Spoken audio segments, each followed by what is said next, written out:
बिस्मिल्लाहिर्रहमानिर्रहीम। अस्सलाम वालेकुम। मोहम्मद जमील शाहिद आपसे मुखातब है। इस वक्त बॉयलर वाटर ट्रीटमेंट पर साल्ट के सिलसिले में लेक्चर नंबर 48 है, 48 नंबर लेक्चर। इसका नफ्स मजमून है ये बॉयलरों में क्रोजन के अमली मसाइल और हल कैसे हल करें और कैसे अमली मसाइल क्या आते हैं। ये पहले हमने इससे पहले क्रोजन के मतलब हमने जनरल थ्योरी पढ़ी, क्रोजन क्या होती है, क्यों होती है, कौन सी चीज़ें अवामल क्रोजन को फेवर करते हैं, कौन से अवामल से क्रोजन रुक जाती है। हमने इस पर शेर हासिल बहस की। तो ये जो है ना, मेरे ख्याल में आप लोगों ने वो उसको देख लिया होगा। वो अब हम पढ़ते हैं बॉयलरों में क्रोजन के मसाइल कैसे समझे, यानी बॉयलरों में क्रोजन जो कैसे एक्ट करती है और वो क्या क्या कुछ वो जो मुश्किलात खड़ी करती है। तो पहले तो ये हाइड्रोजन एम्ब्रिटलमेंट है। हाइड्रोजन एम्ब्रिटलमेंट पर हम पहले बहस कर चुके हैं कि जो है ना, ये काफ़ी तफसीली बहस है। आप उन लेक्चर को देख लें, आपको तफसीली तौर पर आपको तो मिल जाएगा। इसका हल सिर्फ यही है कि बॉयलर फर्नेस को ओवरहीट नहीं किया। कई और तरीके हैं जिससे अमल कर स्टीम प्रोडक्शन बढ़ाई जा सके, यानी ओवरहीट किए बगैर हम हीट बढ़ा सकते हैं। ये यहाँ इन तरीक़ों पर बहस नहीं की जा रही। मेरी किताब है बॉयलर ऑपरेशन थ्योरी, आप उसको पढ़ें। उसमें दीगर तरीके काफ़ी हैं कि आप स्टीम प्रोडक्शन ओवरलोड इसलिए करते हैं कि स्टीम प्रोडक्शन बढ़ जाए, तो वो और तरीक़ों से बढ़ जाती है। उसमें एफिशिएंसी भी बढ़ जाती है और वो प्रोडक्शन भी बढ़ जाती है। बॉयलर प्लांट पर 3 किस्म के क्रोजन मसाइल से वास्ता पड़ता है। नंबर कम पीएच यानी 9 से काफ़ी कम है। नंबर 2 कार्बन डाइऑक्साइड किसी तरीके से पानी में दाखिल होना। नंबर 3 बॉयलर फीड वाटर में हल पजीर ऑक्सीजन। नंबर 1 क्रोजन बावजूद कम पीएच। बॉयलर फीड वाटर की पीएच वैसे तो 9 से कम नहीं होनी चाहिए, अगर 7 से भी कम हो जाए तो इंतहाई काबिल एतराज़ है। इस पर हाइड्रोजन आयन की प्रोडक्शन बहुत बढ़ जाती है और वो क्रोजन तेज़ हो जाती है, यूनिफॉर्म क्रोजन। इसके नुकसान इस तरह से कम पीएच में पानी ज़्यादा हाइड्रोजन आयन छोड़ते हैं। ये पहले हम बहस कर चुके हैं, लेकिन आपको दोबारा समझाते हैं, यानी ये दोबारा हम समझाते हैं। मसलन ये Fe है, तो Fe 2 आयन छोड़े हैं इसने, लेकिन ये आयन अभी तक यानी समझो ये कच्ची बात है। ये आयन ये जो है ना, वो पानी की वजह से ये 2 आयन छोड़े हैं। ये आयन कोई इंतज़ार में है कोई इसको ले जाए, वो कोई ले जाए, लेकिन वो जो है ना, और वो हाइड्रोजन ने 2 आयन छोड़े हैं, वो जो है ना लो पीएच की वजह से, तो 2 आयन उसको मिल गए, तो ये H2 बन के निकल गया। तो H2 बन के निकल गया तो अगली रिएक्शनें हैं कि उसमें जब H2 हाइड्रोजन निकल गई तो साथ में अगले वो पहले रिएक्शन हम बहस कर चुके हैं, फिर फेरस भी चला जाएगा। तो यानी ऐसा ऐसा आयरन बढ़ता जाएगा। इस मसावा से आयरन आसानी के साथ हाइड्रोजन के साथ रिएक्ट कर सकता है, क्योंकि उसे काफ़ी सारे ऐसे हाइड्रोजन आयन मुयसर आ गए हैं। ऐसे क्रोजन एक्शन में एनोड रकबे बड़े होते हैं, क्योंकि जब कैथोड के रकबे छोटे होते हैं, ऐसी क्रोजन पिटिंग निस्बत कम खतरनाक होती है, क्योंकि आयरन बड़े रकबे से हासिल होता है, यानी पिपड़ियों की सूरत में होता है। मुसलसल कम पीएच और हाई हाइड्रोजन आयन की पैदावार को बढ़ा देते हैं। कम पीएच और हाई हाइड्रोजन और क्रोजन भी बढ़ा देते हैं। तो इसके साथ ही ये एक है कि ये जो है ना, ये हमारी हाइड्रोजन की और भी जनरेशन के तरीके। मैग्नीशियम क्लोराइड जमा 2 वाटर, तो ये मैग्नीशियम क्लोराइड हीट से जब पानी काफ़ी गर्म होता है मैग्नीशियम हाइड्रोक्साइड बनता है, इसको ब्रूसाइड भी कहते हैं। ये एरो बता रहा है, ये जम जाता है। Way it is very very very hard scale. Corrosion product तो है ही हार्ड से, और साथ में 2HCl बनता है, हाइड्रोक्लोरिक एसिड। हाइड्रोक्लोरिक एसिड है, और ये एसिड आयरन के साथ मिलकर FeCl2 बनाता है और हाइड्रोजन जनरेट। ये FeCl2 ये भी क्रोजन प्रोडक्ट है, ये आयरन को घसीट कर लाया है। तो ये यानी 2 ये वो लो पीएच की वजह से ये रिएक्शन है। इस तरह से कार्बन डाइऑक्साइड की वजह से क्रोजन है। ये कार्बन डाइऑक्साइड जो है ना, हमारे मैग्नीशियम कार्बोनेट, मैग्नीशियम बाइकार्बोनेट अगर स्लिप होकर वाटर ट्रीटमेंट प्लांट से आ गए हैं, स्लिप से मुराद ये है कि आप कंट्रोल नहीं कर सके, वहाँ निकल आए हैं, थोड़े बहुत निकल आए हैं। तो ये आपको जैसे पता है कि ये जो है बॉयलर, ख़ासतौर पर वाटर ट्यूब बॉयलर। अच्छा, ये आपको थोड़ा सा आपको एक चीज़ बता दें जो आपके लिए नहीं है।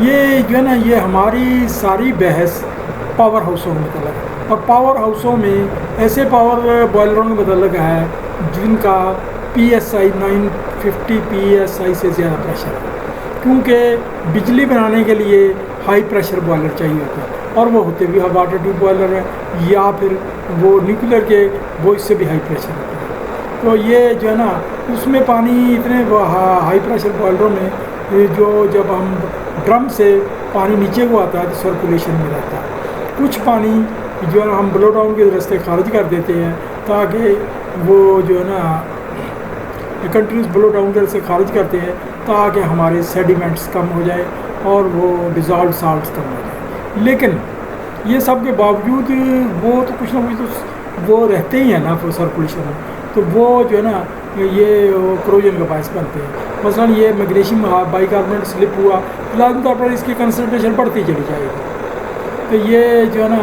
HCO आयन हाइड्रो का ये आयन छोड़ेगा OH और CO2 छोड़ेगा। ये CO2 क्रोजन के लिए तैयार होगा। इसका बाइकार्बोनेट पानी जमा वाटर, ये भी OH आयन और कार्बन डाइऑक्साइड छोड़ेगा। ये कार्बन डाइऑक्साइड वाटर और कार्बनिक एसिड मिलाएगी।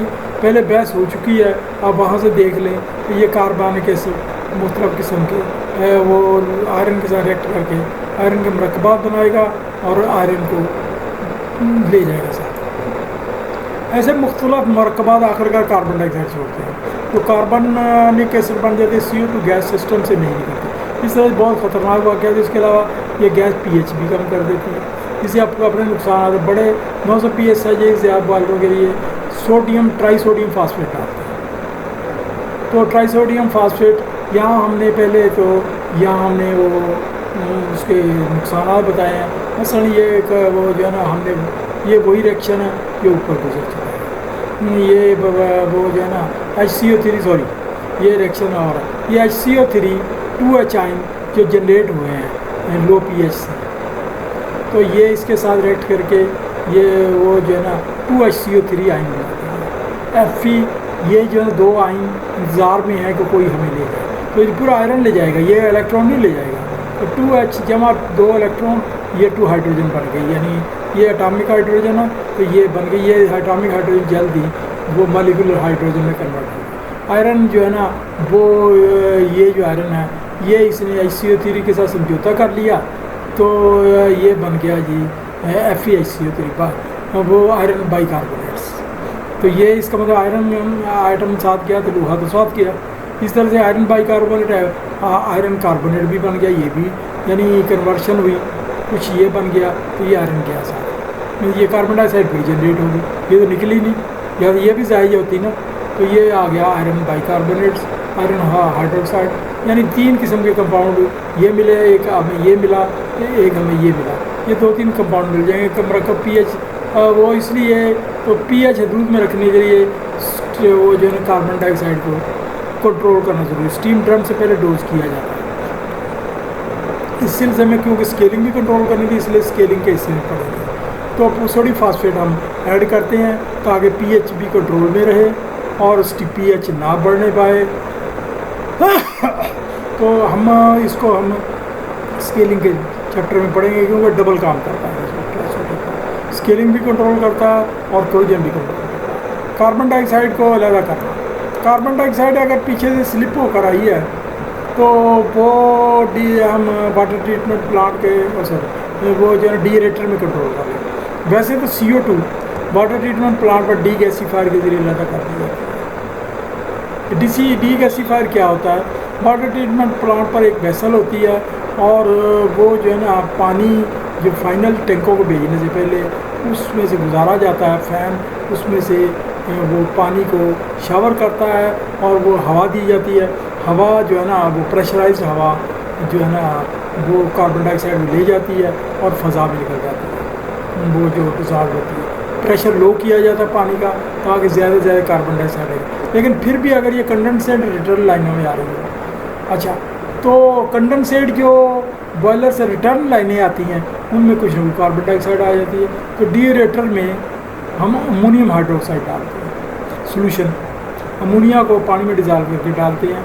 एक और भी डाला है morpholine, cyclohexyl amine, di ethyl amino ethanol और डाई साइक्लोहेक्साइल अमाइन। ये कई केमिकल हैं इसका इकानमी के साथ है, कौन सा आपको इकनॉमिकल रहता है और कौन सा इजीली रहता है, आपका ख़र्चा कम करता है। ये सब कार्बनिक एसिड से रिएक्ट करके CO2 को कम कर देते हैं। आमतौर पर अमोनियम हाइड्रोक्साइड से ही गुजारा हो जाता है। ये dosing sodium sulphide hydrogen dosing के मरहले पर ही करते हैं। इस वक्त वो डोजिंग करते हैं, ये भी उसमें आमतौर पर इस मकसद के लिए पहले से ऐसा ही पंप लगाया गया होता है, जैसे नागहानी ज़रूरत के मौके पर सर्विस में दे दिया जाता है। यानी हाँ, वो अमोनियम हाइड्रोक्साइड डोजिंग के लिए अलहदा पंप लगाया गया होता है और वो सर्विस में ले लीजिए कि टैंक में अमोनियम हाइड्रोक्साइड तैयार किया जाए। क्यों बकाया मरकबात तो मिलते ही नहीं है, ये कास्ट बहुत है। बाकी जो दीगर मरकबात हैं ये महंगे हैं, ये जो है ना कई मतलब दस्तियाब ही नहीं होते।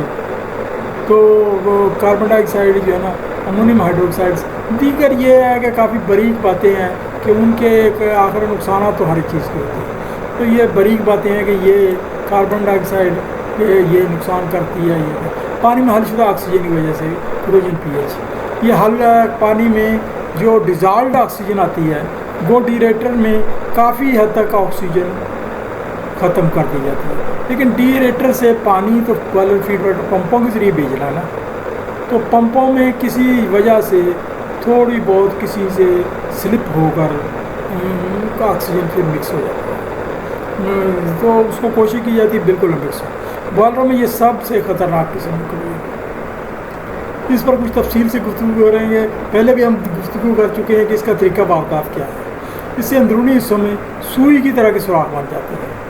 लाजमन जहाँ सुई की तरह के सुराख हो गए तो ये तो ऐसा ही नुकसान करेंगे जैसे दांतों को खोड़ नुकसान करती है। यानी दांतों की वो यही इसी किस्म की क्लोजन सुई की तरह सुराख आखिर मसूड़े तक पहुंच जाता है, तो और मसूड़े को गला देता है, जिससे ज़ख्मी हो जाता है और वो तो मसूड़े में शदीद दर्द होता है। फिर वो उसको दांत का दर्द समझा जाता है और आखिरकार दांत निकलवाना पड़ता है। इसी तरह से यहाँ भी बॉयलरों में भी ऐसा होता है कि वो जो है ना थिकनेस आखिरकार इतनी दूर तो चला जाता, थिकनेस बहुत कम हो जाती है। तो वहाँ जब पानी अंदर से ट्यूब से वहाँ पहुँचता है तो प्रेशर तो होता है, तो वो थिकनेस से आगे को सराहत कर जाता है और ट्यूब फट जाती है और फिर बदलनी पड़ती है। जैसे दांत आपका जाए गया, ट्यूब भी जाए गई, हर ट्यूब को बदल ली जाती है। पहले तो ज़्यादा ऑक्सीजन की वजह से FeOH2 या Fe2O3 बनते हैं।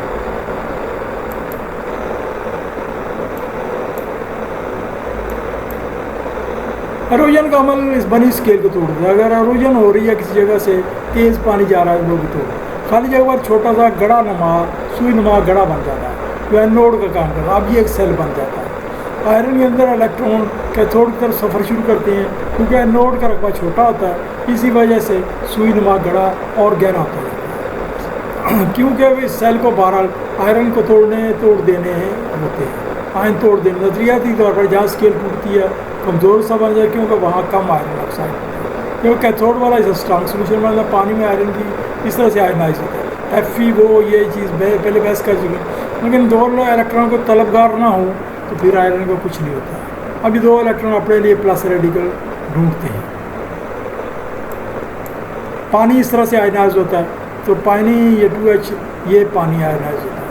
हाँ, इसमें H और OH आयन बराबर है, इस वजह से आयरन के आयन के साथ रिएक्शन नहीं हो सकता। ज़ायद हाइड्रोजन के आयन या ऑक्सीजन मौजूदगी रिएक्शन को तेज़ कर देता है। अब ये दो इलेक्ट्रॉन तो आयरन ने छोड़े, अब वाटर जमा दो इलेक्ट्रॉन हाइड्रोजन बन गए, ये जो है ना फिर वो 2H बन गया, Fe जमा 2OH ये FeOH2 बन गया, यानी आयरन लगा। बाद में आयरन हाइड्रोक्साइड इस तरह से बदल जाता है। ये आगे आप रिएक्शन स्टडी कर लें, ये काफ़ी सारे रिएक्शन पहले गुजर चुके हैं। जब बाद में बैरूनी फ़ज़ा में आयरन हाइड्रोक्साइड इस तरह हो जाता है, ये बैरूनी फ़ज़ा में निकल जाता है। खालस पानी 25 डिग्री सेंटीग्रेड और आज़ाद माहौल में 0.9 ppm, जबकि कार्बन डाइऑक्साइड 10 ppm तक हल होती है। ये वो उसकी ऑक्सीजन की 25 डिग्री सेंटीग्रेड पर आम एटमॉस्फेरिक प्रेशर पर हल पजीरी बताई है कि कितना ऑक्सीजन हल दोनों डीरेटर के ज़रिए रिमूव करते हैं। डीरेटर में आपको वो आपने पढ़ा, डीरेटर में पानी ऊपर स्प्रे करते हैं, उसका प्रेशर बहुत डाउन करते हैं, पानी शावर होकर नीचे को आता है, जबकि नीचे से हम अंदर स्टीम देते हैं, पानी को जो गर्म करती है, स्टीम से पानी गर्म हो जाता है और उससे नीचे स्टीम जहाँ से इनलेट होती है उससे नीचे से हाइड्राजीन या सोडियम सल्फेट जैसा कि जिक्र आगे होगा वो फीड करते हैं वो एक परफोरेटेड पाइप में, सुराखदार पाइप में। तो ये उसमें पानी में पूरा मिक्स हो जाता है। तो हाइड्राजीन वो जो पानी में हल पसीर ऑक्सीजन उसके साथ रिएक्ट कर जाती है और ये जो है ना फालतू जो अगले रिएक्शन में दिखाएंगे नाइट्रोजन बनती है वो डीएरेटर के बेंड से निकल जाती है। कार्बन डाइऑक्साइड भी निकल जाती है।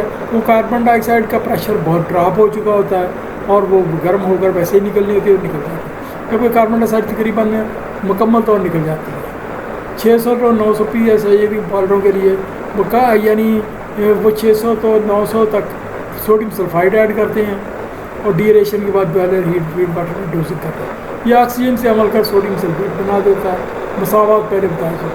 कभी कभी कोबाल्ट के नमकियाती बतौर अमल अंगेज साथ डोज किए जाए कि रिएक्शन तेज हो सके।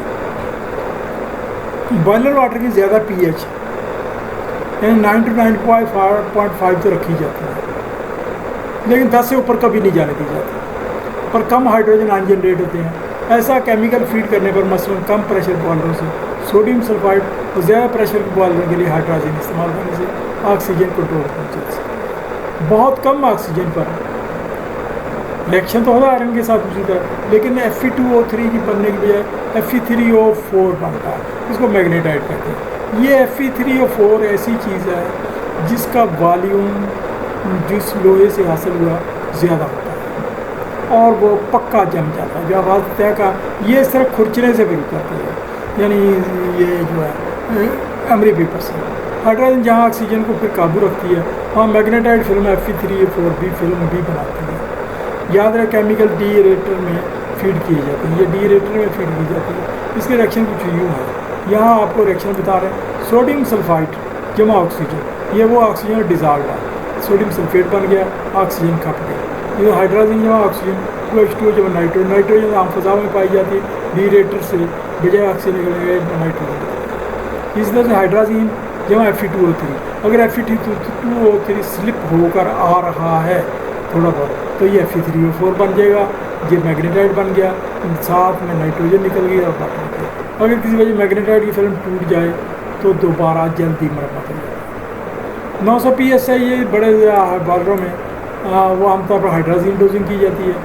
आम हाइड्रोजन 15 to 35% पानी के सोल्यूशन में इस्तेमाल होती है, यानी आम जो मार्केट में बिकती है 15 से 35% यानी पानी में सोल्यूशन फॉर्म में बिकती है, क्योंकि आम हालत में ये आग पड़ता है। आमतौर 35% होता है, 15% वाला महंगा पड़ता है क्योंकि पानी का वज़न कुछ ज़्यादा है। इसको भी डीरेशन और बॉयलर फीड वाला डोजिंग करते हैं। तो कीमियाई रिएक्शन कुछ इस तरह से ये वो ऑक्सीजन ये तो रिएक्शन वो ये पहले बता चुके हैं। तो ये अमोनिया ये रिएक्शन हम पहले जिक्र कर चुके हैं।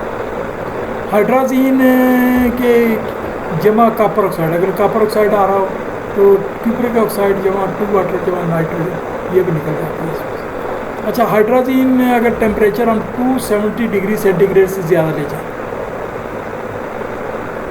तो ये बड़ी ख़तरनाक चीज़ है। वो नाइट्रोजन अलग हो जाती है, अमोनिया बन जाती है। ये अमोनिया इस वक्त तो खैर इतनी ख़तरनाक नहीं है, लेकिन ये जब सुपर स्ट्रीम तैयार होती है तो ये हाइड्रोजन की डोज अगर थोड़ी सी ज़्यादा रखी जाए तो ये सुपर सैचुरेटेड स्टीम के साथ चलती है और जब सुपर हीटेड स्टीम तैयार होती है वो नाइट्रोजन छोड़ती है अमोनिया। ये अमोनिया ये जो है ना pH बढ़ा देती है पानी की, वो कंडेंसेट रिटर्न कंडेंसेट की, और लाइनों में वो कार्बन डाइऑक्साइड का इस्तेमाल नहीं रहता है। हाइड्रोजन आयरन मरकब को मैग्नेटाइट में और कॉपर ऑक्साइड दोनों मजबूत फिल्म में मजीद को ये रोक लेते हैं। आखिरी रिएक्शन पानी और स्टीम के अंदर हाइड्रोजन के ऑक्सीजन के साथ रिएक्शन को तकमील हो जाए, मतलब अमोनिया का बनना ये ज़ाहिर करता है अब हाइड्रोजन फालतू थी। इसके अलावा रिटर्न कंडेंसेट pH को बढ़ाकर रखती है तो एक फ़ायदा अमल है। मसला एक बॉयलर है जिसका 105 kg centimetre 5-10 degree centigrade temperature है। स्टीम में 2 ppm ppb